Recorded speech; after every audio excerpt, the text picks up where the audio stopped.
बिस्मिल्लाहिर्रहमानिर्रहीम and a very happy good morning everybody. मैं हूं हिना नियाजी और मेरे साथ हैं इमरान हसन। बिल्कुल मुस्कुराइए, आपकी भी फेस वैल्यू हमारी तरफ बढ़ेगी। अगर मुस्कुराना नहीं भी आ रहा तब भी मुस्कुराइए। और मुस्कुराहट वाहिद चीज़ है जिसमें कुछ पैसे नहीं लगते, लेकिन वो सदका है। और सदका सुबह सुबह करेंगे तो आपका दिन भी अच्छा गुजरेगा और रहमत और बरकत का बाइस तो होता ही है। इस उम्मीद के साथ कि आप ठीक ठाक हैं, एक्सप्रेसो लगाकर हमारे सामने यानी कि टेलीविजन सेट के सामने मौजूद हैं।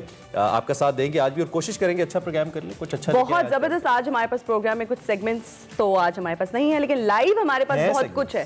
सेगमेंट्स भी हैं कुछ। ओके ठीक है, वो हम बाद में बताएंगे। अभी आपने सरप्राइज ही रखते हैं इसको भी। ठीक है, आज हम बात करेंगे वर्ल्ड हेल्थ डे के हवाले से। और आज इसका थीम जो है ना, हर साल इसका थीम चेंज होता है। इस वर्ल्ड हेल्थ डे का थीम है फेयर एंड हेल्दियर वर्ल्ड। इसके अलावा हम बात करेंगे ई कॉमर्स। बिल्कुल। और ई कॉमर्स में भी ये आपने बड़ा अच्छा नुक्ता बताया, उस पर भी हमने बात करी है। लेकिन हेल्थ डे के हवाले से चूंकि पाकिस्तान उन ममालिक में से है जहाँ पे मौजूद आवाम को सेहत की बुनियादी सहूलियात के हवाले से बहुत सारे मसाइल रहते हैं। हमारे बहुत सारे बल्कि ज़्यादा अगर इलाकों की बात करें, पाकिस्तान के शहरों की बात करें तो उसके अंदर बुनियादी सहूलियतों का भी फुकदान है। तो इस हवाले से एक तो हम हमेशा हुकूमत पे डालते हैं, लेकिन एक सोशल रिस्पॉन्सिबिलिटी भी है कि कम से कम हम माहौल को साफ रखें। और इस वक्त जो माहौलियात की तब्दीली से पैदा होने वाली बीमारियां हैं, जो क्लाइमेट चेंज से बीमारियां पैदा हो रही हैं, उनसे कम से कम हम कुछ ना कुछ प्रिवेंट कर सकें अपने आप को और अपनी जमीन को। बिल्कुल बिल्कुल। इसके अलावा हम बात करेंगे अपने प्रोग्राम में ई कॉमर्स वाला भी बता दें। ई कॉमर्स में भी बात करेंगे, ऑनलाइन शॉपिंग के हवाले से बात करेंगे। ई कॉमर्स है क्या, किस तरह से हम खवातीन को एम्पावर कर सकते हैं, घर बैठे कौन लोग शॉपिंग कर सकते हैं, बच्चे भी कर सकते हैं, बड़े भी कर सकते हैं। और last but not the least, इससे पहले कि हम हेडलाइंस चलाएं, मैच तो है ही आज फाइनल है। आपको पता है पाकिस्तान वर्सेस साउथ अफ्रीका। और I still remember Quinton de Kock का वो जो उन्होंने रिसीव किया, बच तो गए वो, उनके ऊपर कोई पेनल्टी वगैरह तो नहीं लगी, लेकिन इखलाकी तौर पे आई थिंक क्विंटन का वर्स्ट डे होगा। और मुझे लगता है वसीम अकरम का बड़े मजे का कमेंट आया उस पे। हाँ अच्छा, और क्विंटन कभी जिंदगी में आके रिग्रेट जरूर करेंगे इस बात पे कि मैंने गलत किया था। The player was playing on 193, मैंने गलत किया उनके साथ। खैर इस पे बात करते रहेंगे। अभी नहीं बताना ना, हेडलाइंस देखते हैं। हेडलाइंस देखते हैं। ओपोजिशन इत्तेहाद का शिराजा आहिस्ता आहिस्ता बिखरने लगा। शो कॉज देने पर एएनपी ने पीडीएम से इलेदगी इख्तियार कर ली। कोरोना की बिगड़ती सूरत हाल, पंजाब के 13 अजला में 1 से 8वीं तक स्कूल ईद उल फितर तक बंद करने का फैसला। वजीर आजम से चेयरमैन सेनेट और सेनेटर अली जफर की मुलाकात। वजीर आजम की इंतखाबी इस्लाहात पर हंगामी बुनियादों पर काम करने की हिदायत। पाकिस्तान की पहली additional inspector general police Halina Iqbal Saeed होंगी एक्सप्रेसो की मेहमान। बच्चों को जीनियस बनाने के लिए वालिदैन को क्या करना चाहिए, जानिए सेगमेंट माइंड मैटर्स में। पाकिस्तान समेत दुनिया भर में वर्ल्ड हेल्थ डे मनाया जा रहा है। प्रोग्राम में खुसूसी तौर पर बात करेंगे। जैसा कि हमने आपको बताया कि प्रोग्राम में बहुत कुछ है, पावर पैक्ड शो है, लेकिन हेडलाइंस आपने जानी। और आगे बढ़ते हैं प्रोग्राम में, बात करते हैं बड़ी खबर की।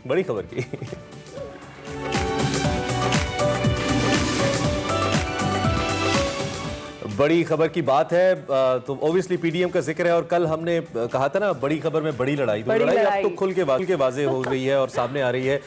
एएनपी ने पीडीएम छोड़ दी। This is the breaking news that we have. Obviously आपने इसको देखा भी होगा, कल से इस पे डेवलपमेंट्स भी हो रही हैं। पीपल्स पार्टी और अवामी नेशनल पार्टी को शो कॉज जारी किया गया था। ओपोजिशन इत्तेहाद को यह महंगा पड़ गया है। दोनों जमातों ने शदीद नाराजगी का इजहार किया है। पीपल्स पार्टी ने शो कॉज नोटिस का भरपूर और जारहाना अंदाज में जवाब देने का फैसला करते हुए बिलावल भुट्टो जरदारी ने पार्टी की सीनियर रहनुमाओं को सख्त जवाब देने की भी हिदायत कर दी। और कल हमने इसका जिक्र भी किया था अपने शो में। कुछ ऐसे तल्ख कलिमात आए हैं और ये भी कहा गया है जराए के मुताबिक कि जी जो पार्टी हमें शो कॉज दे रही है वो अपनी पॉलिटिकल हिस्ट्री के ऊपर नजर डाले। तो इस किस्म के कलिमात आ रहे हैं। खैर अगर एएनपी की बात करें तो वो पीपल्स पार्टी से भी 2 कदम आगे निकल गई है और पीडीएम को जोरदार झटका दे दिया है। एएनपी के रहनुमा अमीर हैदर खान होती ने रहनुमाओं के साथ पेशावर में अपनी प्रेस कॉन्फ्रेंस की। शो कॉज पर कई सवाल उठाए, जेयूआईफे और नून लीग के खिलाफ जवाबी चार्जशीट पेश की और इलेहदगी का ऐलान करते हुए इत्तेहाद में मिलने वाले तमाम ओहदे, उन्होंने कहा जी हम वो तमाम ओहदे जो हमें दिए गए हैं हम वो छोड़ रहे हैं। इस सारी सूरत हाल पे हमें अयाज खान साहब ज्वाइन कर रहे हैं जो कि हमारे ग्रुप एडिटर डेली एक्सप्रेस हैं। उनसे ज़रा बात कर लेते हैं कि इस सारी सूरत हाल को कैसे देख रहे हैं। अयाज साहब बहुत शुक्रिया, एक तो अलग सुबह आपने हमें ज्वाइन किया और खबर भी बहुत बड़ी है। पीडीएम जिसके बारे में हम मुसलसल कहते रहे कि गैर फितरी इत्तेहाद है, ये जो झटका एएनपी ने दिया है इसके बाद हम क्या समझें कि अब ये टाइटैनिक जो 11 जमातों का बना था पीडीएम का, अयाज साहब डूब गया? Good morning Imran and Hina. अगरचे आज पाकिस्तान और साउथ अफ्रीका का थर्ड ओडिया भी है, लेकिन आपने चूंकि बोरिंग सब्जेक्ट पे मुझे बुलाना जरूरी समझा, तो चलें यहीं से स्टार्ट कर लेते हैं। देखिए ANP के बाद तो ये तो कहा जा सकता है कि बिल्कुल रेस्ट इन पीस PDM, लेकिन मेरा ख्याल है पीपल्स पार्टी इतनी आसानी से जान नहीं छोड़ेगी इनकी। पीपल्स पार्टी को जो शो कॉज नोटिस जारी किया है उसका यकीनन सख्त जवाब भी आएगा, और पीपल्स पार्टी इसको इस तरह से आसानी से जिस तरह ANP निकल गई है इससे निकलेगी नहीं, बल्कि पीपल्स पार्टी खिलाती रहेगी इनको और ये कहेगी कि जी हम तो PDM हम हैं, असल में हम तो इसको बनाने वाले हैं, तो हमें कोई कैसे निकाल सकता है। तो ये दिलचस्प सिचुएशन बनने वाली है in near future. Ayaz Khan साहब, पीपल्स पार्टी ने भी शो कॉज नोटिस का भरपूर और सख्त जवाब देने का फैसला किया है। पीपल्स पार्टी का मुतवक्को सख्त जवाब क्या हो सकता है? क्या पीपल्स पार्टी ये जो है ANP के नक्शे कदम पर चलते हुए PDM को खैराबाद कहने जा रही है? क्या कहते हैं इस बारे में? ये जैसे कि मैं आपसे अर्ज कर चुका हूँ कि पीपल्स पार्टी इतनी आसानी से जान नहीं छोड़ने वाली। पीपल्स पार्टी खड़ी रहेगी और ये क्लेम करती रहेगी कि हम PDM में हैं, ना सिर्फ हम PDM में हैं बल्कि वी आर दी PDM, हम बनाने वाले हैं इसको PDM को, हमें कोई कैसे निकाल सकता है इसमें। हम तो अपनी जद्दोजहद जारी रखेंगे, हम ऑपोजिशन भी करेंगे। और कल आपने देखा बिलावल कह भी रहे थे कि ऑपोजिशन वर्सेस ऑपोजिशन से हुकूमत को फ़ायदा पहुंचाने की कोशिश की जा रही है, जबकि हम इत्तेहाद चाहते हैं, हम चाहते हैं सब ऑपोजिशन इकट्ठी मिलकर हुकूमत को अच्छा ठीक है, ये वैसे बड़ी इंपॉर्टेंट बात आपने की है कि वो कहेंगे हम बनाने वाले हैं, मतलब they have the copyrights PDM के। लेकिन आगे बढ़ते हुए इस वक्त साहब एक बात ये भी तो यहाँ हकीकत है ना कि हुकूमत के हवाले से एक बड़ा अच्छा मौका था अपोजिशन के पास कि वो महंगाई, करप्शन स्कैंडल, चीनी, आटा, इसके ऊपर उनको पेनलाइज कर सकते, सजा दे सकते, नुकसान पहुंचा सकते, लेकिन कोशिशों के बावजूद एक तो नहीं कर पाए और गवर्नमेंट को टफ टाइम नहीं दे पाई अपोजिशन इस अच्छे मौके के बावजूद। तो ये फायदा उठाने में क्यों आपको लगता है कि नाकाम रही PDM and opposition in particular? ये देखिए, इमरान खान साहब मेरा ख्याल है कि इन अ वे इस मुल्क के खुशकिस्मत तरीन प्राइम मिनिस्टर मैं उन्हें कहूँगा। मुकम्मल बैकिंग सपोर्ट इस्टेब्लिशमेंट की, उसके बाद ऑपोजिशन की मुकम्मल सपोर्ट इस तरह से मिल गई कि एक मोमेंटम बना हुआ था उसको तोड़ दिया आपने और इमरान खान साहब को फ्री हैंड दे दिया, खुल के खेलने का मौका दे दिया। जब एक तहरीक या कोई इस तरह की जो होती है वो टूटती है तो उसका फ़ायदा अल्टीमेटली गवर्नमेंट को होता है, और गवर्नमेंट ज़ाहिर है अब इमरान खान साहब को ये सोचना पड़ेगा, देखना पड़ेगा कि हमने लोगों के लिए क्या करना है। आपने उन्हें पूरा मौका दे दिया है इमरान खान साहब को, क्योंकि वो महंगाई की तो बात ही कहीं नहीं हुई ना। ये PDM के जलसे, मुझे बताएं किसी एक जलसे में जो रियल अवामी इश्यूज थे उन पे किसी ने बात की? नो, ये तो किसी डिफरेंट लेवल पे जाके बात कर रहे थे, हर एक का अपना अपना एजेंडा था, उसी को टो कर रहे थे ये लोग। बिल्कुल बिल्कुल सही कह रहे हैं वजीर आजम ने, अयाज खान साहब, वजीर आजम ने दावा किया कि अगले 2.5 साल में आवाम को हकीकी तब्दीली नजर आएगी, लेकिन तहरीक इंसाफ की हुकूमत को 2.5 साल गुजर गए हैं, अभी तक वजीर आजम कोई मजबूत टीम नहीं बना पाए, काबीना में बार बार तब्दीलियां की जा रही हैं। एक बासलाहियत टीम के बगैर वजीर आजम कैसे हकीकी तब्दीली ला पाएंगे?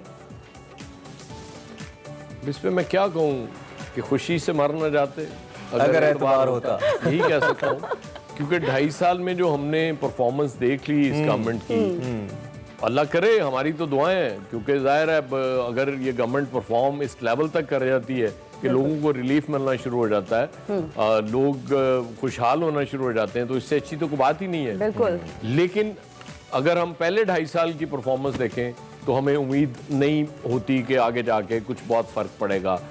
टीम तब्दील करने से आपने, मैं तो कहता हूं कि अभी चूंकि आजकल बात चल रही है कि कैबिनेट में फिर को तब्दीलियां करने जा रहे हैं प्राइम मिनिस्टर साहब, तो मैं यही रिक्वेस्ट करूंगा प्राइम मिनिस्टर साहब की कि वंस फॉर ऑल आप बेस्ट चेंजेस कर लें, अपने बेस्ट प्लेयर्स जो हैं बेस्ट पोजीशंस पे ले आएं, उनको अल्टीमेट यूटिलाइजेशन उनकी कर लें, और आप मतलब इस कौम के लिए को मुआवजा कर जाएंगे, आप ऐसा कमाल कर दें कि लोग आपकी तारीफें कर रहे हो बैठ के, और वो कहेंगे जी इस तरह का प्राइम मिनिस्टर को आया ही नहीं था।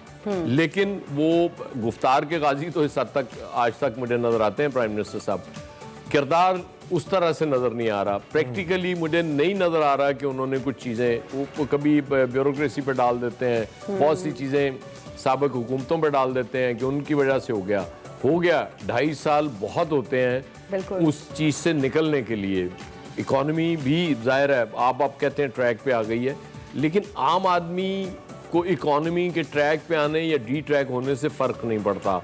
आम आदमी को फ़र्क पड़ता है कि उसने जो रोटी खानी है, अगर वो उसकी दस्तरस में नहीं है, अगर वो 2 वक्त की खा रहा था और आज 1 वक्त की खाने पर मजबूर है, और जिसको 1 वक्त का खाना मिलता था वो 1 वक्त का भी नहीं खा सकता, तो उसने वो क्या करना है, उस इकॉनमी को चाटना है। उसको इकॉनमी और आपकी बातों पे यकीन उस वक्त आएगा जब उसको चीज़ें उसकी पहुंच में मिल रही होंगी। आप तनख्वाहें आप नहीं बढ़ाते और जॉब्स क्रिएशन का कोई आपके पास सीन नहीं है, तो इन हालात में आप उम्मीद दिला दें। आप ये कहते हैं कि जी घबराना नहीं है, मतलब वो आपकी इजाज़त से तो नहीं घबराना आपने। लोग तो कब के घबरा के घबराना भी शायद छोड़ दिया हो आप लोगों ने, उन्हें समझ ही नहीं आ रही करें क्या।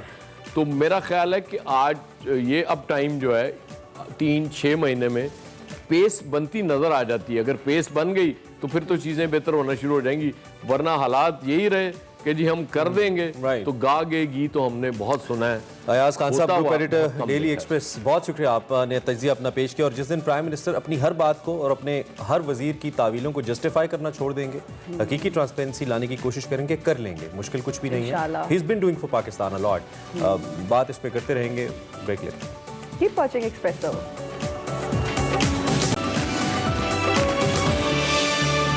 Welcome back to Expresso. मुल्क भर में कोरोना के वार बदस्तूर जारी हैं। गुज़िश्ता 2-3 रोज से मस्बत केसेस में मामूली कमी देखने में आ रही है, लेकिन यौमिया अमवात पिछले 8 माह की रिकॉर्ड सतह पर पहुंच गई हैं। पंजाब, खास तौर पर लाहौर में अगर कोरोना की बात की जाए तो सूरत हाल जो है वो काफ़ी खौफनाक हो चुकी है। केसेस और अमवात में मुसलसल इजाफा होता जा रहा है। तालीमी इदारों से मुतल्लिक NCOC के बड़े फैसले सामने आए हैं। कोरोना के मुतासरा अजला में 1ली से 8वीं तक स्कूल 28 अप्रैल तक बंद करने का ऐलान कर दिया गया है। फैसला है और ठीक फैसला है मुझे लगता है। ताहम 9वीं से 12वीं जमात की अगर बात करें तो उस पर तदरीसी अमल 19 अप्रैल से जारी रहेगा, जबकि बच्चे इम्तहानात की तैयारी कर सकेंगे। 9वीं से 12वीं जमात के इम्तहानात मई के तीसरे हफ्ते तक के लिए तीसरे हफ्ते से लिए जाएंगे, जबकि अगर A लेवल्स या O लेवल्स के एग्जाम्स की हम बात करें तो वो शेड्यूल के मुताबिक ही होंगे। इस वक्त जो सूरत हाल बिल्ट हो रही है, इसके साथ साथ जो वैक्सीनेशन का अमल है वो भी तेजी से जारी है, और गवर्नमेंट के साथ साथ अब निजी शोबा भी इस के अंदर मौजूद है, और निजी शोबे की जानिब से भी वैक्सीन लगाई जा रही है। डॉक्टर नौशीन हामिद साहब हमें ज्वाइन कर रही हैं, पार्लिमानी सेक्रेटरी सेहत हैं, तहरीक इंसाफ से उनका ताल्लुक है। उनसे जरा पूछते हैं कि वो इस सारी सूरत हाल पे अब हुकूमती पॉलिसी को कैसे देख रही हैं। क्या हम उस क्रिटिकल फेज के अंदर बदस्तूर मौजूद हैं जिससे हम डर रहे थे पहले, या उससे कुछ हद तक निकले हैं? डॉक्टर साहब से ही पूछ लेते हैं। डॉक्टर साहब गुड मॉर्निंग, बहुत शुक्रिया आपने हमें अलसुब ज्वाइन किया। सबसे पहले मैं ओवरऑल एक पिक्चर आपसे लेना चाहता हूँ हुकूमती नुक्ता निगाह से, वैक्सीनेशन को लेकर भी और केसेस में जो इजाफा हुआ उसको भी लेकर। इस वक्त हम कहाँ स्टैंड कर रहे हैं, ये ग्राफ कहाँ पे है डिजीज का? जी, बिस्मिल्लाहिर्रहमानिर्रहीम। देखिए, इस वक्त सिचुएशन तो इसमें कोई शक वाली बात नहीं कि बहुत सीरियस है, और आने वाले दिन मजीद 1-2 हफ्ते जो है वो क्योंकि अब जो पाबंदियां और जो SOPs की इम्प्लीमेंटेशन के लिए कहा जा रहा है, इसका इफेक्ट जो है वो हमें 1-2 हफ्ते तक नजर आएगा। गो के एक जो थोड़ी सी इम्प्लीमेंटेशन की तरफ सख्ती की गई है, आपने देखा है कि फाइन्स भी हो रहे हैं और अरेस्ट भी हो रहे हैं, दुकानें सील भी हो रही हैं, तो इन सारों की वजह से थोड़ा सा फर्क पड़ा है, जिसकी हमें एक बहुत मामूली सा डिफरेंस हमें नजर आया है कि थोड़े से केसेस में 19-20 की कमी आ रही है। मगर इस वक्त ये है कि चूंकि बहुत सारे कारोबार खुले हुए थे, स्कूल्स खुले हुए थे, तो उसकी वजह से फैलाव में बहुत तेजी आई है, और फिर लोगों ने जो SOPs के ऊपर अमल दरामद नहीं किया, क्योंकि देखिए ये वायरस अब हमारी जिंदगियों में कुछ अरसा रहना है। लोगों को हमने अपने आप को, अपनी लाइफस्टाइल को मॉडिफाई करना है। अनफॉर्चुनेटली लोग इस चीज को समझ नहीं रहे, इसीलिए बार बार फिर जो है वो SOPs को स्ट्रिक्ट करना पड़ता है, उनके ऊपर इम्प्लीमेंटेशन पे फाइन्स करने पड़ते हैं, आपको ज्यादा वो स्मार्ट लॉकडाउन का दायरा कार बढ़ाना पड़ता है, अगर हम अपने लाइफस्टाइल्स को चेंज कर लें, because this virus is going to stay with us for some time. हर वक्त स्कूल्स बंद नहीं हो सकते, हर वक्त SOPs को फॉलो करना बहुत जरूरी है। डॉक्टर साहिबा बिल्कुल सही कहा आपने। अगर सिंध गवर्नमेंट की बात की जाए तो उन्होंने सूबे भर में मिडिल स्कूल्स 20 अप्रैल तक बंद किए हैं, जबकि NCOC मिडिल स्कूल्स जो हैं उनसे अगर उनकी बात की जाए तो 28 अप्रैल तक बंद करने का उन्होंने ऐलान किया है। सिंध गवर्नमेंट और NCOC के फैसलों में इतना तजाद क्यों है? देखिए, सबसे पहली बात तो ये कि एनसीओसी जो है उसने अपनी एक एडवाइजरी जारी करनी होती है, जो वो सिचुएशन को देखते हुए बेहतर समझते हैं, जो डाटा हमारे पास आता है सूबे जो हैं, और साथ एनसीओसी की तरफ से उनको इजाजत है कि अगर कोई सूबा अपना कोई डिसीजन लेना चाहते हैं अपने हालात को देखते हुए तो वो ले सकता है। इस वक्त फॉर्चुनेटली ये हुआ है कि ये जो थर्ड वेव आई है इसके अंदर सिंध जो है वो कंपैरेटिवली कम इफेक्टेड है बाकी सूबों के मुकाबले में, और बाकी जैसे आजाद कश्मीर वगैरह के उसमें तो थोड़ा तो इसलिए वो उन्होंने अपनी ग्राउंड रियलिटीज को देखते हुए शायद ये फैसला किया। मगर ये फैसले तमाम के तमाम जो होते हैं ये एक इवॉल्विंग सिचुएशन होती है और ये किसी वक्त भी चेंज हो सकते हैं। मैं समझती हूँ अगर उनको किसी टाइम पे लगा कि उनके केसेस में कमी नहीं आ रही उस तरीके से या वो केसेस बढ़ रहे हैं तो हो सकता है वो भी अपने फैसले रिविजिट करें, क्योंकि ये तमाम डॉक्टर साहिबा, जो वबा है उसमें एग्रेशन पहली वेव से ज्यादा है, लेकिन फैसलों में एग्रेशन पहली वेव जैसा नहीं है, थोड़ा सा रिलैक्स नजर आता है। जैसे आपने पहले फंड्स डेडिकेट किए थे, 1200 अरब दिए थे, एहसास प्रोग्राम को तेज किया था, जो स्कूल्स के हवाले से, एम्प्लॉइज के हवाले से पॉलिसीज दी थी वो फिल वक्त नजर नहीं आ रही, हालांकि मुतासिर लोग उतना ही हो रहे हैं। नंबर 1, एक तो ट्रांसपेरेंसी इंटरनेशनल की रिपोर्ट आई है जिसमें उन्होंने कहा है कि जी जो निजी शोबे से वैक्सीन खरीदी जा रही है, खासतौर पे सिंध गवर्नमेंट की जानिब से, इट हैज़ एक बिलियंस ऑफ रुपीज़ के किकबैक्स इसके अंदर उनको नजर आ रहे हैं या इसकी ट्रांसपेरेंसी नजर नहीं आ रही। नंबर 1। नंबर 2, स्कूल्स भी बच्चों से फीसें ले रहे हैं चाहे स्कूल्स बंद हैं, और वालिदैन इस हवाले से भी परेशान हैं कि अगर बच्चे स्कूल्स नहीं जा रहे, उनको ऑफिस जाने के लिए वो नहीं ऑफिस जा पा रहे तो फीसें कैसे देंगे। इस सारी सूरत हाल पे कोई हिकमत अमली है हुकूमत के पास? जी देखें, बिल्कुल इस वक्त इफेक्टेड जो आप कह रहे हैं पहली वेव में जो है वो डेली केसेस जो है वो 7000 तक भी गए थे। अभी तक फॉर्चुनेटली हम लोग कोई डेली केसेस 5000 के करीब पे जा रहे हैं। अगर बहरहाल ये बहुत सीरियस सिचुएशन है और गवर्नमेंट दिन ब दिन जो है वो पहली कोशिश तो यही थी कि एसओपीज पे अमल दरामद कराया जाए और हमें कम से कम चीज़ों को, माशी सूरत हाल को कम से कम इफेक्ट करना पड़े। पर जिस तरह से हम देख रहे हैं कि हमें पब्लिक की तरफ से कोऑपरेशन नहीं मिल रही है, तो अब ये स्टेप्स दिन ब दिन आप देख रहे होंगे कि मजीद सख्त हो रहे हैं और मजीद पाबंदियां जो हैं वो बढ़ती हैं। Welcome back to Expresso. Program में आगे बढ़ेंगे और आपको बताएंगे पाकिस्तानी परचम में आपने चांद और सितारा देखा होगा। चांद की तरह रोशन चेहरों को हम रोज एक्सप्रेसो में आपसे मिलवाते हैं, मगर सितारे के बगैर परचम मुकम्मल नहीं होता। और सितारे, एक बहुत ही ज़बरदस्त सितारे की आज हम एक्सप्रेसो में आपसे मुलाकात करवाएंगे। हम बात कर रहे हैं एक ऐसी बहादुर खातून की जिन्होंने आज से तकरीबन 21 साल पहले 1996 में महकमा पुलिस में बतौर ASP शमूलियत इख्तियार की और पाकिस्तान की पहली असिस्टेंट सुपरिटेंडेंट पुलिस के साथ साथ पाकिस्तान की पहली एडिशनल इंस्पेक्टर जनरल पुलिस का एजाज भी रखती हैं। इस्लामाबाद पुलिस, मोटरवे पुलिस में अपनी खिदमत सर अंजाम दे चुकी हैं और आखिरी पोस्टिंग के मुताबिक वजारत दाखिला में बतौर सीनियर जॉइंट सेक्रेटरी अपनी खिदमत सर अंजाम दे रही थी और पाकिस्तानी तारीख की फ्लैग रैंक पर पहुंचने वाली पहली खातून है। बिल्कुल, और 30 साल तजर्बे की हामिल है, बैरून मुल्क भी अपनी खिदमत सर अंजाम दे चुकी हैं। वो पाकिस्तानी खवातीन के लिए मशअल राह हैं और संगलाख पहाड़ों की सरजमीन बलोचिस्तान से उनका ताल्लुक है। ये मेरे लिए सबसे ज्यादा इंस्पायरिंग भी है और इंप्रेसिव भी। और मैं कह रहा था कि कैसे कैसे जबरदस्त टैलेंटेड लोग हमारी उस पाकिस्तान के उन हिस्सों से आते हैं जिनका हम अमूमी तौर पर जिक्र भी नहीं करते। हलीना इकबाल सईद साहिबा हमें इस वक्त ज्वाइन कर रही हैं, उन्हीं से हम इस बात करेंगे। हलीना सईद साहिबा, बहुत शुक्रिया आप हमारे साथ मौजूद हैं और आपने हमें वक्त दिया। And it's such an honour to see people like you जो कि पूरी दुनिया के लिए और पाकिस्तान के लिए बिलखुसूस इंस्पिरेशनल है। मैं आपके सफ़र के बारे में सबसे पहले आपसे पूछना चाहूँगा, जो लोग आपको देख रहे हैं उनको बताइए, हाउ डिड यू स्टार्ट? यहाँ तक पहुँचने में कितनी मुश्किल हुई, कितना मुश्किल सफ़र था अब तक? Imran, thank you. अस्सलाम वालेकुम। मेरा सफ़र 30 साल पहले स्टार्ट हुआ था। I joined the government service in 91 और मैं पहले फॉरेन सर्विस में थी। फिर मुझे ख्याल आया, और जब मुझे ख्याल आया तो उस वक्त मैंने देखा कि वुमेन पुलिस स्टेशन भी बने हुए थे, कंस्टेबलरी थी, लेकिन अफसरान नहीं थे।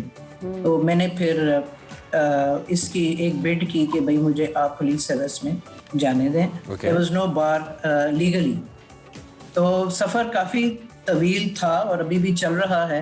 चैलेंजेस थे, चैलेंजेस हर जगह होते हैं। जो खातून घर से बाहर निकलती है उसके लिए चैलेंजेस हमेशा होते हैं।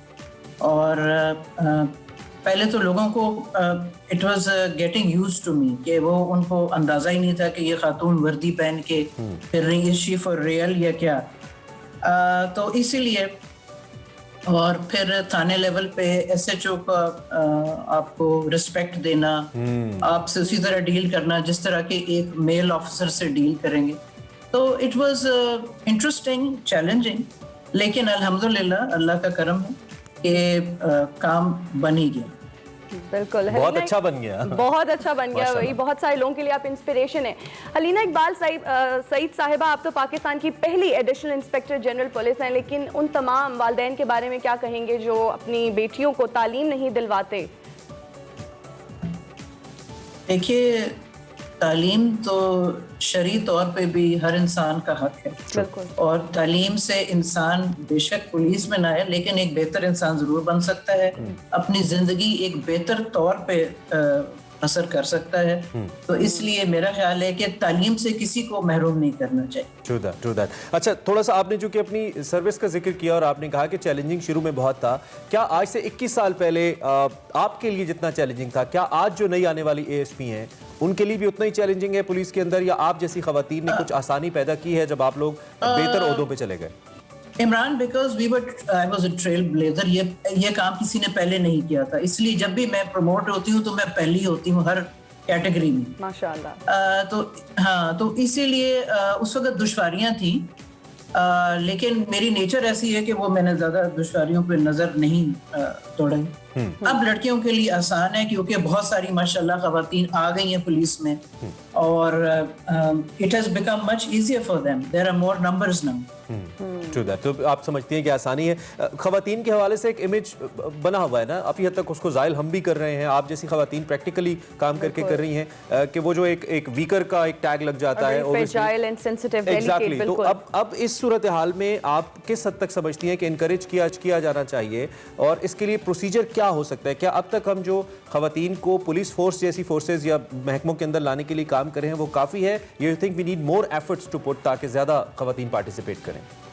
देखिए, we need more efforts, we are developing country, और जहाँ तरक्की है वो दोनों हाथ मिला के चलती। इस तरह नहीं है कि आप खाली जो है ना पांच जो है ना क्या कहते हैं, सॉरी, कि आप अकेले नहीं कर सकते, यू नीड पीपल, और दोनों की एफर्ट है। जेंडर इक्वालिटी की ज़रूरत है, जेंडर जो मेन स्ट्रीमिंग है, ख़वातीन को मेन स्ट्रीम में डालने की ज़रूरत है, इंक्लूजन की ज़रूरत है। तो इसलिए मेरा मशवरा ये होगा कि प्लीज़ बच्चों, बेटों और बेटियां दोनों को पढ़ाएं, तरबियत दें, और दोनों को सोसाइटी में निकालें। जब तक हम सब मिलके काम नहीं करेंगे, सोसाइटी और ये मुल्क आगे नहीं चलेगा। True that. अच्छा, अब थोड़ा सा लाइटर मोड के ऊपर, ऑब्वियसली हर खातून की एक फैमिली लाइफ होती है, हमारी पॉलिटिशियन से बात होती है, मिनिस्टर से बात होती है, उनकी फैमिली लाइफ अपनी जगह पे मौजूद रहती है, दो कि उनकी रिस्पॉन्सिबिलिटीज़ भी बड़ी होती हैं। सो आर यू, इतनी बड़ी रिस्पॉन्सिबिलिटी है, पहली एडिशनल इंस्पेक्टर जनरल पुलिस हैं, may be in future inspector general police भी इंशाल्लाह हो जाएं, तो फैमिली लाइफ किस हद तक बैलेंस या मैनेज करना आपके लिए मुश्किल होता है, नंबर वन, और फैमिली के अंदर how does your husband see your position? बच्चे कैसे देखते हैं कि अम्मी एक जानिब पुलिस की इतनी बड़ी अच्छी पोस्ट पे हैं, दूसरी जानिब as a mother, so how do you balance this all? बहुत मुश्किल है बैलेंस करना, क्योंकि being a mother is a full time job, शादी भी एक फुल टाइम जॉब ही होती है, और पुलिस तो डेफिनेटली 24/7 जॉब है। तो आपको तीन चीजों को इकट्ठा लेके चलना है, बैलेंस जरूरी है। उसके ऑपोजिट ये हो सकता था कि आप शादी ना करें, बच्चे ना हो, तो वो आप खुद भी एक बैलेंस में नहीं रहते। You need to do everything in order to experience life, ठीक है? तो बैलेंस करना पड़ता है। कभी बच्चे सफर कर जाते हैं, हाँ, कभी आप खुद सफर कर जाते हैं, कभी दफ्तर सफर कर जाता है, ये तो ह्यूमन वो है। तो अलीना साहिबा, आप अपने अंदर का पुलिस ऑफिसर घर लेके जाती हैं या उसको घर से बाहर छोड़ के जाती हैं? डेफिनेटली लेके जाती हूँ। अच्छा, जरूरी है। बच्चों के लिए बड़ा मुश्किल होता है, बहुत मुश्किल हो जाता होगा भाई। अलीना इकबाल साहिबा, एक्सप्रेसो देखने वालों को क्या पैगाम देना चाहेंगी, क्या मैसेज देना चाहेंगी? मैं यही देना चाहूंगी कि मेहनत करें, there is no shortcut to success। आप सब मेहनत करें और इंटेग्रिटी से इस मुल्क को अपना समझें सब। जब हम बाहर जाते हैं, कचरा बाहर फेंक देते हैं, तो इसका मतलब है हम अपने घर को अपना समझ रहे हैं, बाकी किसी को अपना नहीं समझ रहे। तो लिहाजा हर चीज को अपना समझना है, मेहनत करनी है, और वी शुड फील एक नेशनलिस्टिक स्पिरिट होनी चाहिए कि भाई हमारा मुल्क है, और ये ये सोचना कि जी किसी और ने इस मुल्क को आगे बढ़ाना है, ये गलत सोच है। हम सब ने मिल के इसको आगे बढ़ा। True that. हम सब ने अपनी जो इंडिविजुअल जिम्मेदारियां हैं वो पूरी करनी है। Additional inspector general police Salina Iqbal Saeed, it's such a proud moment for us that we are having you. बहुत शुक्रिया, आपने हमें वक्त दिया और एक्सक्लूसिवली एक्सप्रेसो में आपने हमें ज्वाइन किया। वी बिलीव कि आपको देख के बहुत सारी ऐसी बच्चियां, स्टूडेंट्स जो कि इस वक्त पढ़ रही हैं, उनको हौसला भी मिला है, they want to be like you. Thank you very much once again. हमारे साथ additional inspector general police Halina Iqbal Saeed साहिबा मौजूद थी। आपने उनकी गुफ्तगू सुनी, आई होप आपको अच्छा लगा होगा। ब्रेक ले लेते हैं, ब्रेक के बाद फिर से।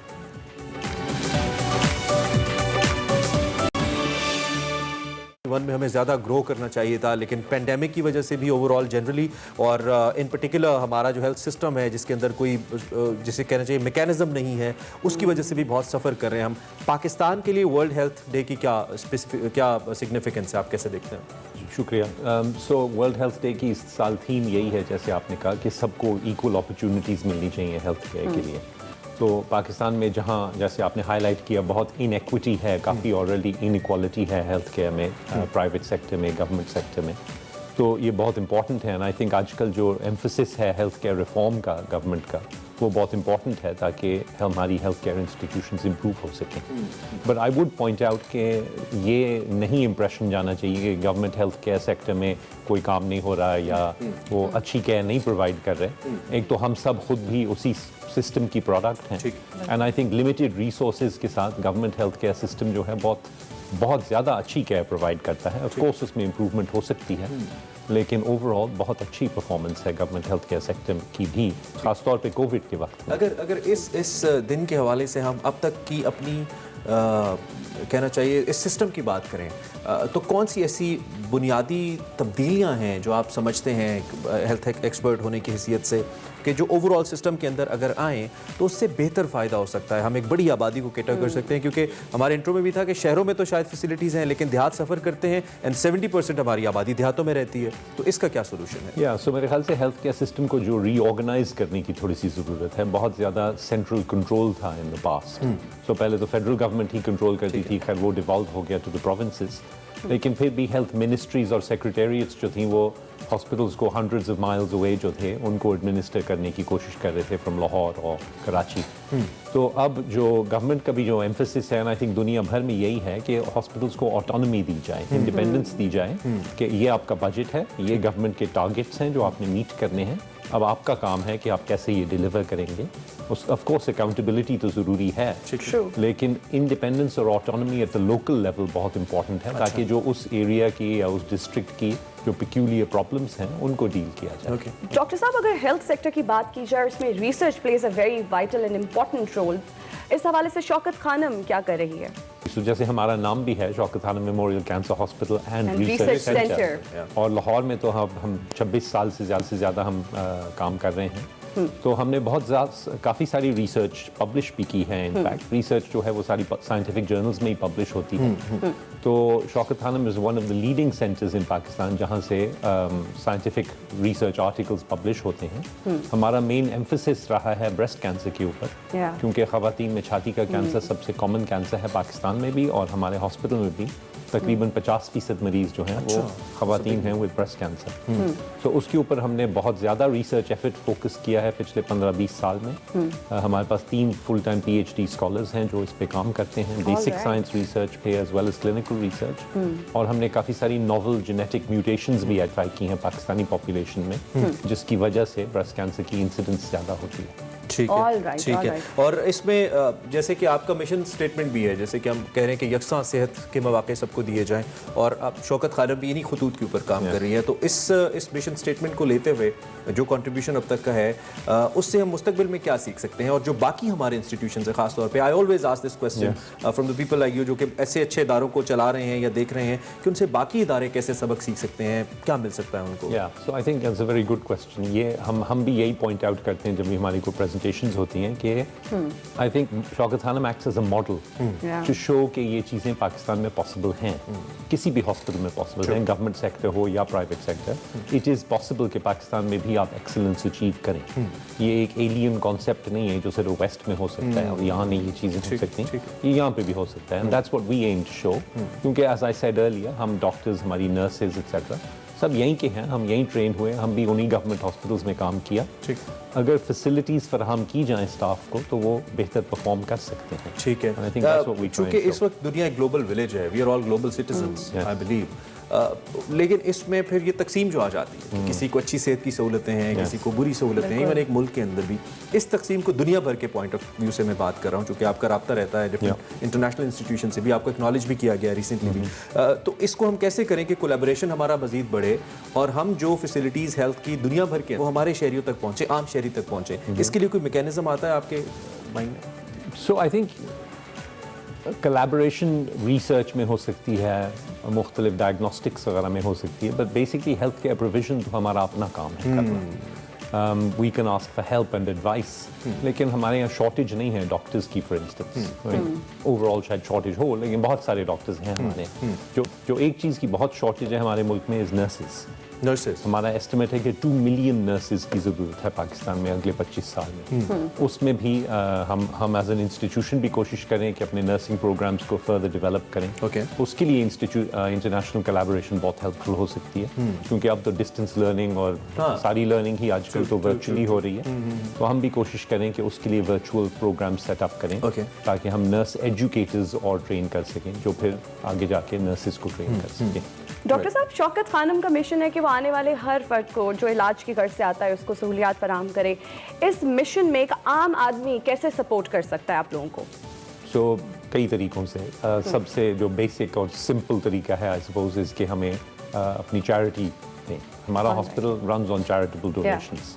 इस साल हमारा बजट 19 अरब रुपए है, जिसमें से तकरीबन 60% ज़कात और अतियात से आता है। अच्छा। ज़कात ट्रेडिशनली रमज़ान में दी जाती है, रमज़ान आने वाला है, तो हम अपील करते हैं हमेशा की तरह अपने डोनर्स को कि वो दिल खोल के हमें ज़कात दें।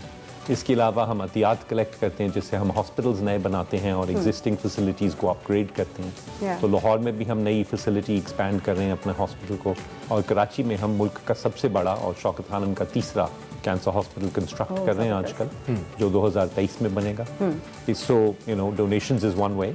द अदर वे इज़ कि हमारे मुल्क में 200 से ज़्यादा लेबॉरेटरी कलेक्शन सेंटर्स हैं, जो आला दर्जे की टेस्ट की फराहम करते हैं पब्लिक को। सो वो जब भी कोई वहाँ टेस्ट कराता है तो उसकी भी जो प्रोसीड्स हैं उससे हम फ्री ट्रीटमेंट करते हैं। ठीक है। तो आपको टेस्ट भी आपको अच्छी क्वालिटी का मिल गया, ऑनलाइन रिपोर्ट्स भी मिल गई, एंड आप किसी गरीब आदमी की ट्रीटमेंट को भी सपोर्ट। यानी कि अगर आप टेस्ट के लिए भी जाते हैं तो आप कोशिश करें कि तरजीह आप शौकत खानम के जो कलेक्शन सेंटर्स हैं वहाँ पे जाएं। डॉक्टर साहब, thank you very much for being with us. बहुत शुक्रिया, आपने इन्फॉर्मेटिव बातें हम तक पहुँचाई। विद दैट, शौकत खानम के लिए उन्होंने कहा 26 ईयर्स 26 साल से ये इदारा लाहौर में और फिर पेशावर में भी काम करे, कराची में अंडर कंस्ट्रक्शन है। वी स्ट्रांगली बिलीव कि ऐसे इदारे मशले राह हैं बाकी इदारों के लिए और इनको सपोर्ट भी किया जाना चाहिए। And then world health day के ऊपर तो ओबियसली पाकिस्तान में इन इदारों की अहमियत और बढ़ जाती है। यहाँ वक्त तो एक छोटी सी ब्रेक का, कहीं मत जाइएगा, हम हाजिर होंगे ब्रेक के बाद की पहुंचेंगे एक्सप्रेसो।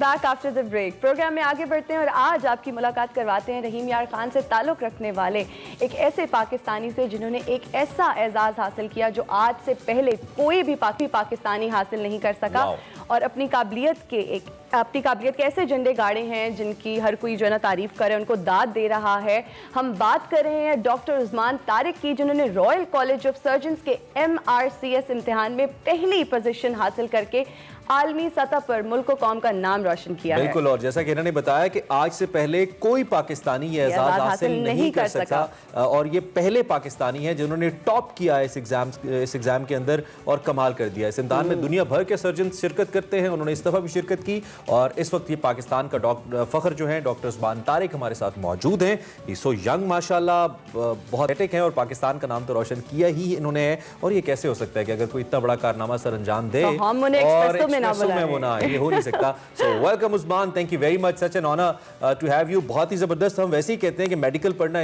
इतना मुश्किल है, फिर इसके फर्दर एग्जाम्स और सर्टिफिकेशंस इतनी मुश्किल हैं, और फिर उसमें टॉप कर जाना इतने बड़े सर्टिफिकेट के अंदर, डिग्री के अंदर, इट्स अमेजिंग। कैसी फील है, क्या कहना चाहेंगे? सबसे पहले तो ये बताइए। सबसे पहले तो मैं एक्सप्रेस न्यूज़ का बहुत शुक्रगुजार हूँ कि उन्होंने मुझे मौका दिया हौसला अफजाई का। एग्जाम तो काफ़ी टफ है, और उसके बाद जो कामयाबी अगर आपको मिले तो उसको तो लफ्ज़ों में बयान करना बहुत मुश्किल है। किसी भी स्टूडेंट के लिए या किसी भी डॉक्टर के लिए ये सबसे ज्यादा खुशी का लम्हा होता है कि जब उसे पता लगे कि वो उस इम्तिहान में या एग्जाम में पास कर गया। ठीक हो गया। डॉक्टर उस्मान, जो एक आम आदमी है उसको नहीं पता कि ये जो आपका एग्जाम था MRCS, ये होता क्या है, इसमें हिस्सा कैसे लिया जा सकता है? बेसिकली जो ये एग्जाम है MRCS, ये इसका मैं थोड़ा आपको इंट्रो बता देता हूँ कि royal college of surgeon England and Ireland के 4 कॉलेजेस हैं जो कि इस को कोई भी सर्जन डॉक्टर इस एग्जाम में अपीयर हो सकता है वर्ल्ड वाइड। और ये एग्जाम वहाँ इंग्लैंड में एंट्रेंस के लिए या वहाँ पे ट्रेनिंग करने के लिए सर्जरी की फील्ड में ये एग्जाम पास करना जरूरी है। तो इस वजह से एक सर्जिकल कैरियर किसी ने भी अगर आयरलैंड या UK में स्टार्ट करना तो उसको इस एग्जाम से जरूर गुजरना पड़ेगा और उसको ये एग्जाम देना पड़ेगा। तो आपका इंटरेस्ट शुरू में सर्जरी में ही था कि आपने अगर डॉक्टर बनना है तो सर्जरी में जाना है, नंबर 1। नंबर 2 ये कि इसके लिए कितना कोई आपको जीनियसनेस चाहिए, कितनी हार्ड वर्क चाहिए इस गोल को अचीव करने के लिए? And were you targeting this certain position कि मैंने टॉप ही करना है, या जस्ट आप कह रहे थे कि मेरी पोजीशन, मेरे नंबर्स, मार्क्स अच्छे आ जाएं? सबसे पहला आपने जो क्वेश्चन पूछा है कि मुझे सर्जरी में जाना था कि नहीं, एक्चुअली जब मैं MBBS में था तो मेरा ये पैशन बन गया था माय क्लिनिकल इयर्स में कि मुझे सर्जरी प्रोफेशन ही जो है फर्दर अपनी फील्ड में अडॉप्ट करना है। सेकेंडली, इस एग्जाम से मुतालिक जो आपने पूछा है उसके बारे में ये कहना चाहूंगा कि इनिशियली तो जब मैंने प्रिपरेशन स्टार्ट की थी मुझे था कि बस मेरा ये एग्जाम पास ही हो जाए तो मेरे लिए बहुत लेकिन अल्हम्दुलिल्लाह अल्लाह ताला ने इतनी बड़ी कामयाबी से नवाजा कि मुझे इस एग्जाम में मेरे नाम को, मेरे शहर और मेरे मुल्क के नाम को पूरी दुनिया में रोशन किया। मतलब कि ये अनबिलीवेबल और अनएक्सपेक्टेड था। बिल्कुल। We are so proud of you doctor Usman. आप बहुत सारे स्टूडेंट्स के लिए जो MBBS कर रहे हैं उनके लिए मिशन है। मुझे ये बताइएगा कि उनको मैसेज क्या देना चाहेंगे और कितनी देर पढ़ना पड़ता है इस एग्जाम के लिए, क्योंकि इट्स वेरी टफ। मुझे तो लगता है उस्मान आप हर वक्त पढ़ते ही रहते होंगे, है ना? मतलब सोते जागते नर्ड, बुकवर्म। मैं पढ़ता हूँ हर टाइम, क्योंकि मैं यहाँ पे रहीम यार खान के जो गवर्नमेंट हॉस्पिटल है शेख जायद हॉस्पिटल, उसमें FCPS जनरल सर्जरी का फाइनल ईयर का रेजिडेंट हूँ।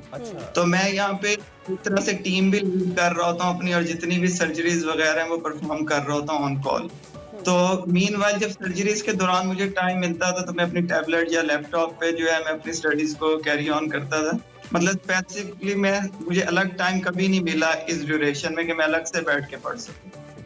दूसरा, मैं जितने भी MBBS के स्टूडेंट्स हैं, डॉक्टर्स हैं या किसी भी शोबे के स्टूडेंट्स हैं, उनको यही एक मैसेज देना चाहूंगा कि अपना एक लाइफ में गोल या एम सेट करें और उसके लिए फिर जो है उतनी एफर्ट पुट करें, हार्ड वर्क करें और उसके साथ जो है मतलब अपनी लाइफ का जो है पर्सनल लाइफ उसको भी जो साथ लेकर चले तो इंशाल्लाह आप लाइफ में जो है अपनी लाइफ में भी। और आज इत्तेफाक की बात यह है कि आज आलमी सेहत का दिन भी है, सेहत का आलमी दिन भी है और आप भी हमारे साथ हैं और आप पाकिस्तान का फख्र भी हैं, पहले पाकिस्तानी हैं जिन्होंने टॉप किया इस एग्जाम के अंदर। तो इन दी एंड एक तो आपने मैसेज तो दे दिया, दूसरा अपने फ्यूचर प्लान्स के हवाले से बताइए। हमें प्रॉब्लम ये होती है कि आप जैसे जो जीनियस ब्रेन्स होते हैं पाकिस्तान में उनको उनके मेयार के मुताबिक मौके नहीं मिलते, वो बाहर चले जाते हैं और हम महरूम रह जाते हैं, और ये आपका राइट भी है समहाउ। लेकिन आपके प्लान्स क्या हैं फ्यूचर में, आप कहाँ देख रहे हैं अपने आप को?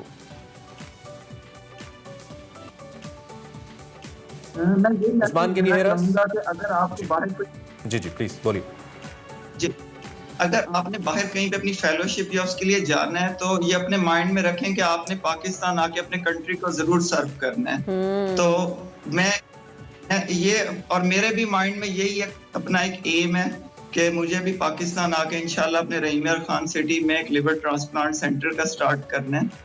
और इसके लिए मैं गवर्नमेंट से भी रिक्वेस्ट करूंगा कि वो मेरे जैसे जो यंगस्टर डॉक्टर्स हैं उनको इसमें हेल्प आउट करें ताकि जो चीजें पाकिस्तान में मेडिकल शोबे में नहीं है उसमें पाकिस्तान जो है हो सके। ठीक है, नहीं बहुत अच्छा मैसेज है और वंस अगेन बहुत मुबारक आपको और बहुत अच्छा लगा। In keep it up, keep going, Pakistan का और अपना नाम रोशन कीजिए और आपके वालिदैन को भी हमारा खिराज तहसीन है। डेफिनेटली उनका बहुत बड़ा किरदार डेफिनेटली यहाँ तक लाने के लिए। Thank you very much Usman once again and keep up the spirit. Break लेनी है हमने, ब्रेक लेनी है यहाँ वक्त बेटा सोच रही है ब्रेक लेंगे ना, ले लेते हैं, ब्रेक के बाद आते हैं, ब्रेक ले लेते हैं। Welcome back to Expresso. और प्रोग्राम में आगे बढ़ते हैं और चूंकि मुख्तलिफ मौज़ूआत हैं, मुख्तलिफ तरह के मौज़ूआत हैं, हमारी कोशिश है कि बात करते रहें। अब आपको बात करेंगे कुछ ई कॉमर्स के हवाले से, क्योंकि ई कॉमर्स इस वक्त एक ऐसा सब्जेक्ट है जिसकी जाने पूरी दुनिया राग़िब भी हो रही है। और कोविड सिचुएशन के बाद तो ई कॉमर्स की जो हैसियत है, जो अहमियत है और जो बिजनेस का लेवल है, स्केल है, वो और बढ़ गया है। और इसमें यकीनी तौर पे माशी मसाइल का भी हल है और बेरोजगारी के खात्मे में भी मदद मिल रही है। और अगर नौजवानों, लड़कों और लड़कियों की बात करें तो उनको बेपनाह रोजगार के मौके भी मिल रहे हैं। इसी हवाले से बिल्कुल मिल रहे हैं। और इस वक्त हमारे साथ मौजूद हैं सलमान सत्तार और मीना सलमान। उनसे बात करेंगे, वो अपना बिजनेस करते हैं, अपना कारोबार है उनका www.baggallery.com के नाम से उनका एक प्लेटफॉर्म है ई कॉमर्स का। और बहुत सारे नौजवानों के लिए ये बहुत ज़बरदस्त प्लेटफॉर्म है जिसमें बहुत सारी प्रोडक्ट्स हैं, हेल्थ केयर से रिलेटेड, ब्यूटी से रिलेटेड। आप जैसे लोगों का काफी इंटरेस्ट। मैं तो बहुत शॉपिंग करती हूँ भाई, मैं तो कोई भी हाई एंड ब्रांड्स है यहाँ पर जबरदस्त किस्म की। बात करते हैं मीना से और सलमान से। Good morning, welcome to Expresso. Good morning and assalamu alaikum. Thank you so much for having us on your show. Good morning everyone. बहुत शुक्रिया आपने हमें ज्वाइन किया। अच्छा, एक तो ये ई कॉमर्स की जो टर्मिनोलॉजी है, पहले तो लोगों के लिए मुझे याद है जब कॉमर्स की डिग्रीज आई थी, आई.कॉम बी.कॉम लोग करते थे, तो वही बड़ी डिफरेंट लगती थी। I still remember because I have done I Com and B Com. Commerce लोगों को अब ई कॉमर्स लोगों को समझ नहीं आती या कम लोगों को समझ आती है, लेकिन बड़ी जल्दी से पेनिट्रेशन हो रही है इसकी। सो सलमान, बेशक पहले आप जवाब दे दीजिए, फिर हम मीना से भी बात कर लेंगे। एक तो इस टर्मिनोलॉजी से अब दुनिया किस हद तक वाकिफ हो चुकी है और खासतौर पर पोस्ट कोविड सिचुएशन के अंदर इसकी अहमियत किस तरह बढ़ गई है? देखिए, ई कॉमर्स जो है वो दुनिया के लिए तो अब कोई न्यू टर्म नहीं रही, बिकॉज अगर आप देखें कि दुनिया की जो सबसे बड़ी कंपनी है that is Amazon now. So it's something which is very well known, सारी दुनिया में लोगों को पता है what does e commerce mean. हाँ, पाकिस्तान में it has been growing very fast in the last 4-5 years, लेकिन फिर भी एक ये नई टर्मिनोलॉजी थी, लोगों के लिए बहुत सारे लोग इससे वाकिफ नहीं थे, खासतौर पे क्योंकि इंटरनेट की पेनिट्रेशन जो है वो कम थी 5-6 साल पहले, which is growing very fast now. लेकिन कोविड की वजह से आई थिंक काफी लोगों को अब अंदाजा हो गया कि ई कॉमर्स क्या चीज है and how does it work.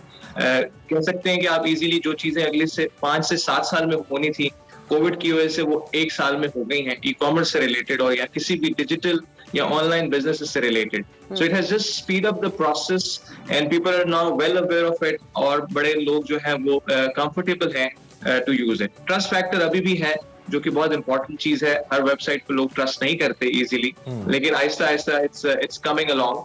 So hopefully in the next 2-3 years we'll see e-commerce playing a massive role in the industry and the economy of Pakistan. इंशाल्लाह इंशाल्लाह। मीना सलमान, मुझे ये बताएं कि खवातीन को मौशी तौर पर खुद मुख्तार बनाने के लिए आप क्या रोल प्ले कर रही हैं और ई कॉमर्स के जरिए खवातीन कैसे घर बैठे जो है वो मौशी तरक्की कर सकती हैं और किस तरह से अपना किरदार अदा कर सकती हैं इसमें? एक्चुअली इसमें यह है कि कुछ साल पहले अगेन अगर हम पीछे जाए तो हमें यही लगता था कि खवातीन को सिर्फ ऑफिस में होना चाहिए, 9 to 5 जॉब। लेकिन जैसे जैसे इंटरनेट ने तरक्की की है और सोशल मीडिया ने हमारे मुल्क में बहुत ज्यादा पेनिट्रेशन की है, तो उसके लिए आपको कहीं घर से निकलने की जरूरत नहीं है। आप घर बैठे बहुत सारे प्रोजेक्ट्स कर सकते हैं जिसमें इन्फ्लुएंसर्स हैं और आप घर पे बहुत सारे बिजनेस स्टार्ट कर सकते हैं। आपको सिर्फ एक लैपटॉप की जरूरत होगी, फोन की जरूरत होगी और एक अच्छे इंटरनेट कनेक्शन की जरूरत होगी। सो अब ये कहना कि खवातीन कुछ नहीं कर सकती और उनके लिए उनको बहुत सारी चीजों को पीछे छोड़ना पड़ेगा या वो घर और काम कैसे मैनेज करेंगी, सो आई थिंक ये जो थ्रू ई कॉमर्स है, बहुत सारी लड़कियां घर बैठे ही अपने आप को फाइनेंशियली इंडिपेंडेंट हो रही है। मेरे पास एक दिलचस्प सवाल है आपके लिए। मैं देखता हूं कि अब हर वो लड़की जिसके 8-10 हजार फॉलोअर्स हो जाते हैं इंस्टाग्राम के ऊपर, शी स्टार्ट्स राइटिंग कि I am a blogger, I am influencer. क्या इसमें भी कोई कैटेगरीज नहीं होनी चाहिए कि कौन स्टैंडर्ड का काम कर रहा है, कौन किसी ब्रांड को एंडोर्स कर सकता है? और सिर्फ इस चक्कर में बहुत से लोग मीना पैसे कमाने के लिए ऐसी प्रोडक्ट्स को एंडोर्स कर देते हैं जो प्रोडक्ट्स ठीक नहीं होती हैं। खासतौर पे आप खवातीन की मेकअप प्रोडक्ट्स की अगर मैं एग्जांपल दूं, तो चूंकि उनके फॉलोअर्स होते हैं, दे नीड उनको मुख्तलिफ PR गिफ्ट्स मिलते हैं, रिव्यूज प्रॉपर लिखे जा रहे होते हैं। बिल्कुल, इसको कैसे फिल्टर आउट कैसे करेंगे? तो फिर सोशल मीडिया पे जो जेन्युइन इन्फ्लुएंसर्स हैं उनकी भी रिप्यूट को डैमेज करिए ये चीज। तो ऑर्गेनिक जो इन्फ्लुएंसर्स हैं, जिनके ऑर्गेनिक फॉलोअर्स हैं, उस हवाले से भी बताइएगा। हाउ डू यू आइडेंटिफाई कि इस ब्लॉगर या इन्फ्लुएंसर के ऑर्गेनिक फॉलोअर्स हैं? देखिए, द थिंग इज देखिए मैं खुद भी इन्फ्लुएंसर हूँ, मैं यूएई में काम करती हूँ, मैं काफी सालों से ये काम कर रही हूँ। सो इफ आई सी, अगर मैं अपने हिसाब से बात करूँ, I know I am on both sides of the table, because bag gallery भी बहुत सारे इन्फ्लुएंसर्स के साथ काम करता है और बहुत सारे इन्फ्लुएंसर्स ने हमारे साथ अपना काम शुरू किया, और मैं दूसरी साइड ऑफ टेबल में मुझे पता है कि ये काम कितना मुश्किल है। लेकिन ऑडियंसेस जो हैं, जो लोग हैं, वो बेवकूफ नहीं है। आजकल के जमाने में बहुत लोग इंटेलिजेंट हो गए हैं, उनको पता है कि कौन जेन्युइन है और कौन जो है वो फेक फॉलोइंग कर रहा है, और इसमें आपको बहुत ट्रांसपेरेंट होना पड़ता है और कौन किस किस्म की इंफॉर्मेशन दे रहा है। इसको जज करने का तरीका ये है कि अगर कोई इस फील्ड में आना चाहता है, आपको अपनी नीश आइडेंटिफाई करनी है, आपको समझना है कि आपको किस चीज में आपका इंटरेस्ट है। फॉर एग्जाम्पल, मेरा कुकिंग में इंटरेस्ट नहीं है, मेरा फूड में इंटरेस्ट नहीं है, तो मैंने कभी उन चीजों की तरफ में नहीं गई। I am more into beauty and skin care. तो सबसे पहले ऑडियंस को पता होना चाहिए कि अगर आप हर काम करेंगे, अगर आप सारी चीजें एक साथ करते जा रहे हैं, तो ऑडियंस को पता लग जाएगा कि भाई ये this is just area of expertise क्या है। अच्छा मीना, ये भी बताइए, चूंकि ई कॉमर्स के अंदर हम लोग सबसे पहले कोई भी चीज खरीदते हैं, कोई बड़ी प्रोडक्ट जैसे गाड़ी या छोटी प्रोडक्ट जैसे कोई भी एक आम चीज है, टूथब्रश है या कोई भी चीज है या इलेक्ट्रॉनिक्स की कोई चीज है, तो हम सबसे पहले जो चीज माइंड में रखते हैं वो इसकी पोस्ट सेल सर्विसेज होती हैं, खासतौर पर जो चीजें रूटीन में इस्तेमाल होती हैं। जिसके लिए इसको कैसे आप लोग मेक श्योर करते हैं कि क्लाइंट्स के उस राइट का ख्याल रखा जाए कि उनको ठीक चीज दी जाए और अगर चीज गलत चली जाए तो उसको कंपनसेट किया जाए? देखिए हम लोग इमरान, जब हम लोग का जो कस्टमर केयर है, it's a very very important part of our Bag Gallery, because हम लोग अपने कस्टमर्स की ही वजह से हैं और हमें अपने कस्टमर्स का बहुत ख्याल है। जब शुरू में हमने बिजनेस शुरू किया तो बहुत दफा कस्टमर्स रिटर्न करते थे प्रोडक्ट्स, हम बहुत आसानी से उनके प्रोडक्ट्स, अगर उनका केस जेन्युइन है तो हम डेफिनेटली उनके प्रोडक्ट्स वापस देते थे और हम उनको हर लिहाज से कंफर्ट करते हैं। आहिस्ता आहिस्ता हमने भी सीखा डिफरेंट टाइप ऑफ थिंग्स, जिस तरह से आप कस्टमर्स को कर सकें, उनके प्रॉब्लम्स हल कर सकें। आप मैसेंजर पे पहले ले लें उनके मैसेजेस, या इंस्टाग्राम डीएम्स पे या ईमेल्स पे या चैट बॉट्स के थ्रू। सो जिस तरह से हम लोगों ने आगे बढ़े हैं, उस तरह से हमने आपको बेहतर किया है। लेकिन इसमें ये कहना कि हर लिहाज से हमारी कस्टमर सर्विस बिल्कुल अमेजिंग है, नहीं, हम लोग वी आर स्टिल लर्निंग। लेकिन कस्टमर्स के जो इश्यूज हैं, जो जेन्युइन इश्यूज हैं, वो हमारे लिए बहुत इंपॉर्टेंट है। इसके लिए रिव्यूज हम लोग देते हैं, इन्फ्लुएंसर्स का वो हमारे लिए काम करते हैं, सो दैट उनको पता हो कि उन्हें कौन सी चीज कैसे खरीदनी है। और इसकी सबसे बड़ी एग्जांपल हम आपको बताएंगे लाइव सेल्स। हम लोग लाइव सेल्स करते हैं अपने प्लेटफॉर्म पे, अपने इंस्टाग्राम हैंडल पे, फेसबुक हैंडल पे और अपनी वेबसाइट पे, जिसपे हम मीना, यहाँ हम सलमान को भी मौका देंगे बोलने का, और सलमान से मैं पूछना चाहूंगी कि वो तमाम नौजवान जो घर में हाथ पे हाथ रख के बैठे हैं, उनको क्या मैसेज देना चाहेंगे? देखिए, मैसेज मेरा यही होगा कि आपका कोई भी पैशन है उसको मत छोड़िए। Passion is something which drives energy, और जब आप एनर्जी को पॉजिटिव डायरेक्शन में लेके जाते हैं, success just follow you. So I can just give may be a little bit of my background. I have recently left my very lucrative job and joined Mina full time as CEO of Bag Gallery. Up till now, Mina was running on her own. So I was the director sales in the Middle East in a multinational. So I've left that job and I've joined Mina just to follow my passion, and I believe that if you have ठीक है, एक time कम है, मैं question आपसे कर लूं जाते जाते, क्योंकि अच्छा जितने इन्फ्लुएंसर्स या ब्लॉगर्स हैं वो खवातीन ही हैं, खासतौर पे इंस्टाग्राम के ऊपर तो, और बिजनेस भी उन्हीं के पास है, यूजुअली हम ये देख रहे हैं।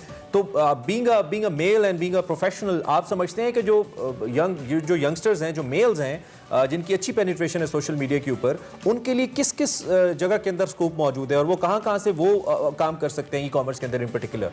कुछ सजेशन आप दे पाए? देखिए, स्कोप बहुत है, मेल के लिए भी बहुत स्कोप है। ऐसा नहीं है कि it's only a female world when it comes to Instagram. Definitely they're more present over there, but male segment is also growing. बहुत सारी चीजों को हैंडल किया जा सकता है। अगर आप देखें कि फैशन इज अ कैटेगरी जहाँ पे रिव्यूज और जो आपकी अपनी प्रोडक्ट यूजेज है उसको आप काफी अच्छी तरीके से दिखा सकते हैं। इलेक्ट्रॉनिक्स एक और एरिया है जहाँ पे प्रोडक्ट रिव्यूज बहुत मैटर करते हैं। सो इंस्टाग्राम पे male segment is growing, it's and we have lot of good influencers slash bloggers और वैसे आपको देखे ना मुझे थोड़ा सलमान और लाइटर नोट हौसला भी हुआ है कि नहीं, हम हमारी भी थोड़ी बहुत जगह बन सकती है हमारी। चले, आप दोनों से मिलके बहुत अच्छा लगा। Wish you all the best for your products and for your platforms जिनको आप रन कर रहे हैं। वी बिलीव कि आप भी कस्टमर केयर का भी ख्याल रखते होंगे और लोगों को अच्छे तरीके से जो सर्विसेज वो फराहम करते होंगे और एक अच्छा इमेज लेकर आप यकीनी तौर पर पाकिस्तान की जो ई कॉमर्स इंडस्ट्री है उसमें अपना कॉन्ट्रीब्यूशन जारी रखेंगे। Thank you very much for being with us. हाँ, वक्त तो एक छोटी सी ब्रेक का कहीं मत जाइएगा, देखते रहिए Expresso. Welcome back to Expresso. और क्रिकेट का जिक्र करेंगे तो इमरान ही इस बारे में बात करेंगे क्योंकि दिस इज मुझे ऐसा लगा कि साउथ अफ्रीका को सपोर्ट करेंगे, एकदम परेशान हो गई कि क्रिकेट का जिक्र आ गया और 5 प्लेयर्स भी नहीं है तो कैसे करेंगे। खैर, आज धुआंधार मुकाबला होने जा रहा है। उस धुआंधार मुकाबले के अंदर Pakistan versus South Africa, Centurion तीसरा मैच है। पाकिस्तान ने पहला जीता, साउथ अफ्रीका ने दूसरा जीता। मुझसे पूछे तो पाकिस्तान ने दूसरा भी जीता क्योंकि हम 324 चेज करते हुए नहीं बनाया करते, लेकिन हमने बनाए। मैच हम नहीं जीते लेकिन अच्छी परफॉर्मेंस थी हमारी। वनडे सीरीज में जनाब इस वक्त एक मैच से बराबरी है। मेजबान टीम के हवाले से आज कहा जा रहा है कि मुश्किल वक्त हो सकता है क्योंकि 5 बहुत इंपॉर्टेंट प्लेयर्स आज वो नहीं खेलेंगे उनके साथ, जिसमें क्विंटन डी कॉक है, द फेमस, जिन्होंने इशारा करके फखर जमान को आउट करवाया था। डेविड मिलर हैं, एंट्रिच नोकिया हैं, गेस्को रोबादा हैं और लिंगी नकीडी हैं। ये आईपीएल में शिरकत के लिए यानी कि for the money games we are going to India. और दूसरी जानिब तीसरे वनडे के लिए हम ये भी बात करें तो पाकिस्तानी टीम में भी कुछ तब्दीलियां मुतवक्के हैं। मिसबाह की जानिब से कहा जा रहा है कि 2 से 3 तब्दीलियां हो सकती हैं और शादाब खान के बारे में भी आज चांसेस है कि इंजरी के बायस उनको शायद ना खिलाया जाए। उस्मान कादिर खेल सकते हैं और आसिफ अली की नाकामी पर भी ढेर सारे सवालात हैं। विद दैट सरफराज अहमद क्या टीम में शामिल होंगे या नहीं। मिर्जा इकबाल बेग साहब, cricket encyclopedia senior sports analyst, इन पर सीनियर क्रिकेट एनालिस्ट हमें ज्वाइन कर चुके हैं और फाइनल हो, इंपॉर्टेंट मैच हो, मिर्जा साहब से बात ना हो नहीं सकता। साहब गुड मॉर्निंग, बहुत शुक्रिया। क्रिकेटिंग एंथुसियास्ट के लिए बहुत अच्छा दिन है। 1-1 से सीरीज बराबर है, फाइनल मैच है, कैसा मैच होने जा रहा है, कैसे देख रहे हैं आप? बिस्मिल्लाहिर्रहमानिर्रहीम, बहुत बहुत शुक्रिया। सुबह खैर इमरान, आपको और हिना को। और यकीनन आज तो क्लाइमेक्स है इस वनडे सीरीज का और पाकिस्तान के लिए मौका है, जिस तरह आपने इंट्रो में कहा कि 5 उनके टॉप के क्रिकेटर, जिनमें Quinton de Kock, David Miller, उसके अलावा फास्ट बॉलर कागिसो रबादा, जो उनके सबसे कामयाब बॉलर थे आनरिख नोकिया, जिन्होंने 7 वो नहीं खेल रहे और एनगीडी नहीं खेल रहे। तो पाकिस्तान के लिए चांस तो है, लेकिन साउथ अफ्रीकन टीम को साउथ अफ्रीकन विकेटों पर हराना खासा मुश्किल काम है। सेंचुरियन की ये विकेट जो है इमरान, पिछला जो मैच हुआ, अगर साउथ अफ्रीका ने 273 रन बनाए, पाकिस्तान ने 274 रन बनाए, तो अंदाजा लगा लें कि 567 रन उस मैच में स्कोर हुए और उसके बाद जो मैच हुआ उसमें 665 रन स्कोर हुए, 341 साउथ अफ्रीका के और 324 पाकिस्तान के। तो मुकाबला अच्छा है, पाकिस्तान के लिए एडवांटेज है क्योंकि उनके तजुर्बाकार खिलाड़ी नहीं है, नए लड़के आएंगे। अब नए खिलाड़ियों से किस तरह की तवक्को की जा सकती है? I think Pakistan has got a good chance to win today. Over confident भी हो जाते हैं ना हम, एक तो ये। लेकिन इससे पहले कि हम साउथ अफ्रीका के बारे में बात करें, मिसबाह उल हक पे बहुत तनकीद की जाती रही आसिफ को लेकर, और फिर आपने सरफराज अहमद के बारे में पहले मैच से पहले कहा था कि उनको लिया जाना चाहिए। उस्मान कादिर के भी आज चांसेस बन रहे हैं, अच्छा खेल रहे थे, शादाब अगर नहीं होते। पाकिस्तानी टीम में चेंजेस को लेकर अपडेट्स क्या हैं, कोई न्यूज़ है तो वो भी दे दें, और आपका तज्जिया क्या है? इमरान, अगर पाकिस्तानी क्रिकेट टीम की बात की जाए तो शादाब खान तो इस पूरे टूर से आउट हो गए। वो न सिर्फ साउथ अफ्रीका बल्कि जिम्बाब्वे के टूर से भी आउट हो गए।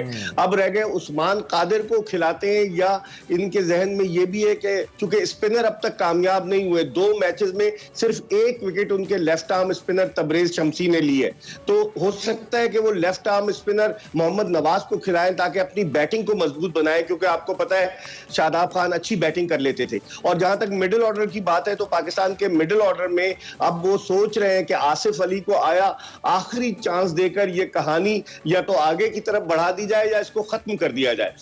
आप सही कह रहे हैं कि सरफराज अहमद चूंकि मोस्ट सीजन एक्सपीरियंस्ड है, 2007 से 14 बरस से वो इंटरनेशनल क्रिकेट खेल रहे हैं, उनका तजुर्बा बहुत है, 118 वनडे खेल चुके हैं, सेंचुरी बना चुके हैं वनडे में, तो उनको चांस देना चाहिए, इसमें कोई कबाहत नहीं है। दुनिया की दीगर टीमें अपने एक विकेटकीपर को खिलाती हैं, batsman. Hina has a question regarding wicket and toss, लेकिन मैं चाहता हूं हिना आपकी इजाजत से मैं जरा एक सवाल पहले जो बड़ा तड़प रहा है, उबल रहा है मेरे अंदर, वो क्विंटन डी कॉक और फखर जमान का जो मामला है उस पे है। अगरचे कि उनको पेनलाइज तो नहीं किया गया, लेकिन इखलाकी तौर पे कुछ लोगों ने बड़ी उंगलियां उठाई कि डी कॉक ने गलत किया, इतनी देर से वो विकेट पे 193 कर चुके थे, ऐसा नहीं होना चाहिए। सो क्रिकेटिंग स्पिरिट को देखते हुए आपने ऐसे वाकयात कई देखे होंगे मिर्जा साहब, जरा राय दीजिए इस वाकये पे, आपकी क्या राय है?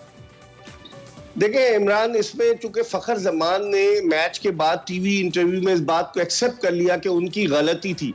अब इसमें ये एक डाउट है कि आया क्विंटन डिकॉक ने कुछ कहा फखर जमान को कि देखो फील्डर उस तरफ है, या फिर उसने फील्डर को कुछ कहा, उसने इशारा तो किया अपने हाथ से, तो उसमें कंफ्यूजन है। और फिर सबसे बढ़कर यह कि फखर जमान को मुड़कर नहीं देखना चाहिए था। आप प्रोफेशनल क्रिकेटर हैं, कोई भी आपको डिस्ट्रैक्ट करे, आपकी फर्स्ट प्रायोरिटी होनी चाहिए कि आप जिस एंड की तरफ भाग रहे हैं वहां पहले पहुंचे और फिर मुड़कर देखें। उसने रास्ते में ही मुड़कर देखा। आज वसीम अकरम ने भी कहा है कि ये जो सो कॉल्ड एक्सपर्ट्स हैं इस पर अपनी राय दे रहे हैं। मैं तो पहले दिन से इस बात पर कायम था कि क्विंटन डिकॉक का कंफ्यूजन है कि आया उसने फखर जमान को कहा या फील्डर को कहा। और फिर आईसीसी का जो रूल है 45.5.1, उस रूल के तहत अगर डिस्ट्रैक्ट कर रहा है फील्डर या कोई भी विकेट कीपर तो फिर उसकी कंप्लेंट करनी चाहिए अंपायर्स के जरिए, मैच रेफरी के जरिए। पाकिस्तान की टीम सेंचुरियन की विकेट को कैसे देखते हैं? बॉलर्स के लिए साजगार रहेगी या फिर बैटिंग के लिए? और अगर टॉस विकेट, ये जो हम बात कर रहे हैं, टॉस की अगर जीत लेते हैं तो क्या रोल होगा? क्या रोल होगा? पाकिस्तान को बैटिंग करनी चाहिए या फिर बॉलिंग करनी चाहिए? 30 सेकंड मिर्जा साहब। देखिए ना, मैं खुद भी सेंचुरियन गया हूं। यहाँ की विकेट जो है वो बैट्समैनों की जन्नत कहलाती है। बाउंस बड़ा जबरदस्त है और बड़े स्ट्रोक्स लगते हैं। तो पाकिस्तान को चाहिए एक बड़ा टारगेट सेट करे, क्योंकि टारगेट चेस करने ठीक हो गया मिर्जा साहब, time is short. Thank you very much for joining us. जबरदस्त तजिया आपसे बात होती रहेगी, लेकिन वक्त की कमी है। आज के मैच के लिए बेस्ट ऑफ लक भी पाकिस्तानी टीम को। और मिर्जा साहब का तजिया भी आपने सुना। मैच पाकिस्तानी वक्त के मुताबिक 1 बजे होगा। हमें यहाँ से इजाजत दीजिए। देखते रहिए एक्सप्रेस।